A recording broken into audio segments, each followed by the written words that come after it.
ಉಡುಪಿಗೆ ಹೋಗ್ಬೇಕು ಅಂತ ರೆಡಿ ಆಗಿದ್ದ ಇವತ್ತು. ಮಳೆ ನೋಡಿ ಹೇಗೆ ಬರ್ತಾ ಉಂಟು ಅಂತ. ಹೊರಗಡೆ ಹೋಗ್ಲಿಕ್ಕೆ ಬರ್ತಾ ಇಲ್ಲ. ರೆಡಿಯಾಗಿ ನಿಂತ್ಕೊಂಡು ಅರ್ಧ ಗಂಟೆ ಆಯಿತು. ಮಳೆ ಮಾತ್ರ ಬಿಡೋ ಥರ ಕಾಣಿಸ್ತಾ ಇಲ್ಲ. ಗಾಳಿ ಬೇರೆ ಉಂಟು ನೋಡಿ.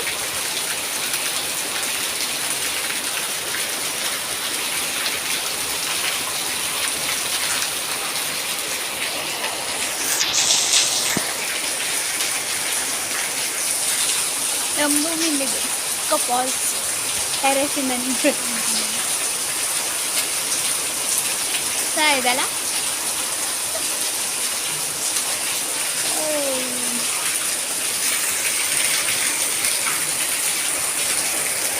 ಪಕ್ಕ ಜೋರಾಗೆ ಬರ್ತಾ ಉಂಟು, ಗಾಳಿನಿದೆ.